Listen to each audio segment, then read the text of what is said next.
So before we talk about the music you've been making lately, I'd like to jump back to the beginning. And you've been playing around in Brighton together for a while.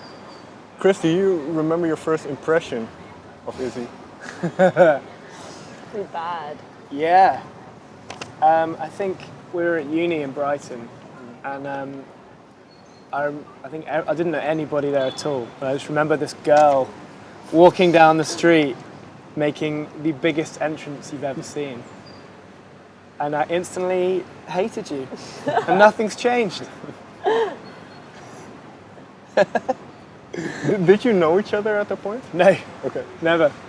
But yeah, it was an emotional journey. He still hates me now. Did you know at that time that you were both into music? Yeah, because we were studying it, so we Okay. were in a lot of like classes and stuff. Okay. Looking back, was it important to have a musical education? What's that, sorry? Was it important to have a musical education? Nah, not really. It's just, I think bands benefit more from like art school or like just being around other creatives. I think that's more important, is being in sort of like in a creative space rather than like what you study or like how you study it. Like I think, you know, kids can be like studying politics or something and that might bring them together to make them want to start a band or something. Right. So I think it's more just about like how people come together rather than like what they're studying and learning. Because people can study music to the end of the day, but like it doesn't mean you're going to be able to like write a song that anyone gives a shit about. Right. So how long did it take for you to kind of join together and start playing music together? It was quite soon, wasn't Yeah, it? it was only a few months, I think. Okay. I remember like one of my tutors said to me that like once we started working together, he was like, you guys should always stick together because you suit each other in the way that you both kind of service the different parts of the creative assets that you need to do. And that's kind of always stuck with me. Do you remember then that first creative moment between the two of you, or the first couple of songs that you started working on? Can you? Not really. I think it was just covers, really. We were just jamming and... Yeah, it took a long time. It wasn't like an explosive moment. It was very like, we kind of just grew as one thing. It's been a long journey, yeah. We've built along the way. At that point then, was there any intent? Was there any what, sorry? Intent? Did you have kind of a vision or a goal in No, mind? we had no vision. Like we were just really blindly stabbing in the dark. I think the thing that we shared was the passion, and we shared like a work ethic that I know that's what I identified with Chris, was that it's the only person that I met around that time that really like had a fire in their guts to fight for like something that they fucking loved. And I think that's what really spoke to me at the time. But then we didn't, I mean, we were so terrible for years. I mean, that was like the only thing that I think served us through like... Yeah. Persistence. Yeah. But that's interesting because, well, you mentioned that passion. So what kept you going? You say you were terrible. What keeps you going through those years? Oh, you just love music. Like you just love it. Like you can't do anything else. Like I can't imagine any other world whereby we could function. Like I can't even like keep a day job down when I was trying to do like bar jobs. Like got fired from everything. I'm completely useless at any sense of self-management or timekeeping. God forbid I'd actually be in the real world. So when, for your own feeling, did it start to take off? Was there a moment, kind of a turning point along those years? I think when we became Black Honey, because I think we've been 2 or 3 different guises over the years, and I think the moment we kind of decided to take a step in the direction of Black Honey, I think everything started taking shape. Yeah, that was definitely a moment where we both were kind of sat down and were like, oh shit, this is actually something's actually working. Gonna happen here, yeah. I don't think we gave it too much thought either. It just kind of fell into place after so many years of just trying things and getting it wrong.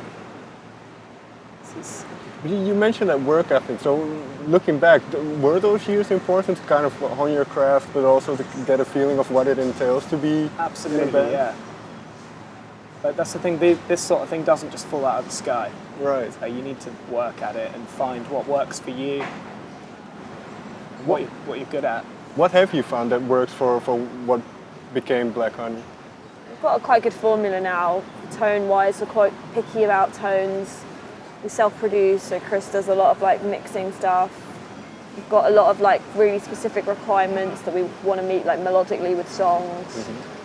And just something that you fucking feel like, that's what worked for us. As soon as the more like raw and real and like exposed I felt in a song, I think the better it worked, because everyone relates to that. You know, if you fucked up something or whatever, and you're open about it, and you bear your scars for your fans or whatever, people can relate to that. Is this an easy thing to do? To kind of open yourself up, and No. especially writing about yourself? No, it's horrible. It's really hard. Sometimes you can write a whole song and you can just get to the end of it and just be like, well, that was all a big guise. That was all a fucking lie. And you'll know straight away that you're lying to yourself, because the thing is that in order to be truthful in a song, you have to be truthful with yourself first and then output it. But sometimes your songs tell you stuff like that you don't even realise that you were feeling until you've written it, and then you're like, oh, like my subconscious is quite, like, I guess people's subconsciouses are quite aware of what's going on or whatever. Was there one particular song that had this effect for you? Sleep Forever was pretty hardcore. Like that one's basically a death prayer. But at the time I wrote it, I was in such denial about that still, that I kind of, it took me like a few months to kind of clock that actually that's what it meant. Even though it's so blindingly obvious in the lyrics saying, I wish I could sleep forever. Right. You know, what else is that going to fucking mean? Yeah, that was a weird one. So when you come up with a song like that and you bring it to the band, Chris, what is your opinion of what when she comes with those lyrics? What do you think of those lyrics? What is your reaction to it? I mean, it depends on the song. That one in particular, I think we were all kind of, I was the same, I didn't really get it at first, I don't think. We were all just kind of, that sounds really cool, let's do something with this, you know. I think we all, in that song in particular, we all had an initial connection with it. I can't really explain it. It's more guttural and feeling what is in it is like a lyrical understanding at the time. I think that's the beautiful thing about music, is everybody can connect to something even if they don't quite know what it is, and everybody gets their own meaning from it. How much of this then is into the music? Because your music does have quite a atmospheric or cinematic quality. So how much of that feeling of trying to convey that feeling is in the music? Everything. It's all like part of one, like the narrative of the lyric and the tone of the music are always deliberately related in some way, whether it's like a dissonance between the tone of the melodies with the lyrical content, or whether we've gone for something that's like aggressive, or to juxtapose it, because the lyric on a sheet of paper only comes to life in such different ways depending on your tone, your inflections, the way you communicate it, how you say it. So I think that sort of builds the bigger picture around it, and that cinematic element for us is really important. So it's good that we can like kind of filter our vision into something that feels like a more inclusive narrative. And well, if we take a song like Somebody Better, what was the image kind of or the atmosphere that you wanted to create? So like Somebody Better was, because it was so sort of like self-deprecating in like a sort of I fucked up kind of way, but it needed to have some sort of like ferocity in it, in the undertones, so that we could reflect the kind of like the anger towards yourself and the situation, and at the same time have it as a big fucking apology. But then also with that there's like I guess we wanted to kind of capture something sort of Californian escapist about it, and so it's a sort of pendulum between a dreamy state of California escapism to the frustration of your own mistakes. It's almost like you're trying to run away from it, isn't it? Yeah, but you can't avoid it or something. Yeah. But so once this song is written, does it help in a cathartic sense in a way? Because you mentioned... Yeah, I think I'd be fucking mental if I didn't have songs to write. I mean, I'm mental anyway, I'm sure you'd agree, but I just have a lot going on in my head, I guess, so writing songs for me is just something I've kind of like learned to harness my creativity in the right way and make a good thing out of a bad situation. And you mentioned kind of holding down a regular 9-to-5 job was quite difficult for you. So are you very much, do you love the touring life? Is that part of it? Absolutely. Traveling's the best bit for us. Like coming to places like Amsterdam. Yeah, perfect example this trip. What a beautiful day. It's incredible. Like got to go and have a nice breakfast. We're gonna go on the river later. And we get to play music to like hundreds of people who share the same feelings that we feel. And part of kind of what you've done, and I've read about this, is you didn't want to. Well, you don't like hype in a way. You don't want to overexpose yourselves too early. So what was the thinking behind this? Because it is something that happens a lot, I suppose, these days. Hype, for us, hype is just something that happens to somebody else. It's like this like separate bubble that has fucking nothing to do with us, how we work, or like anything. Particularly in our world, like we operate in such solidarity. Yeah, is that the right word? Solidarity? Isolation. No, isolation, yeah. We're just in our own little world. We don't really think about what's going on outside. So. People say you're so hyped, and we're like, really? Are we? Like we're still shocked when people turn up to our shows. Yeah. I mean, it's incredible if people think that. It's great.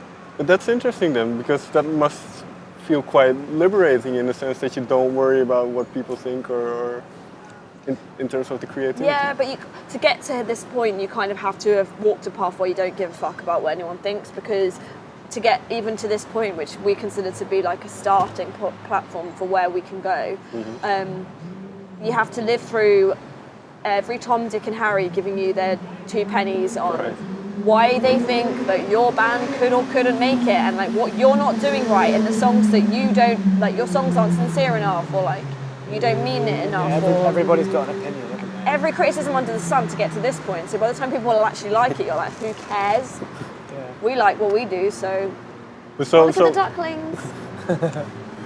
So is part of that then as well the kind of aversion for social media, that you don't, well, you do it a little bit, but you try not to overdo it?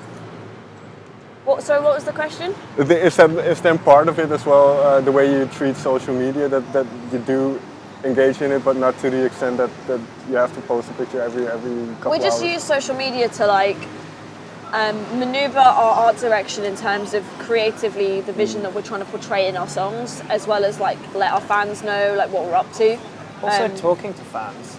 We've made so many friends over social media, it's incredible.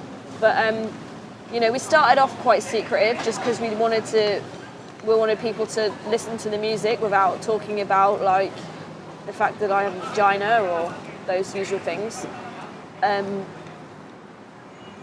But now we social media as much as the next guy now. Like we're not exactly hiding from the world anymore. But does it affect you then? Because you mentioned all those opinions, and through social media it's quite easy to share those opinions. So did or does it affect you? It's nice when like someone says that they've like discovered you, or that they're going to show their mates you, or someone covers your song with an acoustic guitar, or it's just nice to know that people are sharing something that we give so much love into. But I don't know, like we haven't really had much trolling yet, so maybe ask us in like a year or so. Yeah, we're in quite a luxury position right now where most of it's positive. Okay. So. Oh, look at the ducklings, they're so sweet. So you mentioned that you feel like you're still at a starting point, and that there's so where does the ambition lie? Oh, we want to take over the world, man. We want to play gigs on the moon. We want to go in Virgin Galactica space shuttle. write a song up there, travel the world. We want every teenager to fall in love and have like lose their virginity to our songs for the next 25 years. 100 years. 100 years? You think you're going to make 100 years, mate? You are laughing. You're going to be dead in 10. If I didn't kill you already. But so, That's so cute. So getting distracted. Tiny. I love that. A great idea, right? Let's have an interview by the river. But so are you then gearing up towards an album right now to kind of start with that ascension? Eventually, yeah. Yes and no. Like, it's a bit of a tough climate for indie bands at the moment. We've got a rough outline, but we're not going to start our album plans yet because we've got a lot of more touring to do and a lot more fans to meet and a lot more songs to drop, and yeah, we've just got a lot of stuff to do, really. Yeah. But we've got plenty of songs. We could put like 3 albums out now if we wanted, but I think that timing's real key. And also we just want to make the album that we're happy with as well. Like you only get to release your debut album once, you know. Right. So we want to be really happy with everything with it. So what have you noticed about what you're thinking about for an album? Or we're is just it too thinking early? about the kind of like the nature of the climate at the moment. Like, it's kind of like this really disposable thing about music, and as much as we really want it to be heartfelt and sincere, we also need to do something that can actually like compete in a sort of like household name territory. Just to make something that it feels like artistically complete. Maybe it's got like an underlying cinematic feel. We also want to do something that feels like Honey but wasn't exactly what everyone expects from us. Yeah. Like curveball it a bit. That's why our plans keep changing, because we've done a few like album structures before, but the problem is that we've got so much music that it's going to be really, really hard to actually decide what goes on it. Right. Like, there's going to be a lot of arguments about that. Oh, absolutely. And then finally, then, because you mentioned this, that you wanted to make it heartfelt and very honest, and do you feel then this is something that is lacking in the current music landscape? I mean, in pop music, yeah. I mean, Depends where you look, I think. yeah. I mean, if you look, general mainstream. Indie music's could be- sincere, like that's great, like all our mates' bands and stuff, but pop music is like 75% dog shit, like really bad. But you just have to like, I mean, but if we can't be just depressed by that, like as a sort of like deterrent for trying to make like a radio-worthy, credible record, you know, that's what we ultimately want, is that radio-worthy credibility at the same time. And that can be done, it's just a lot harder now, and I think for us, we know exactly in our head where we want to steer it, so. Okay. Guys, enjoy your day. Thank you very much. Thank you so much Thank for you for having having us. us.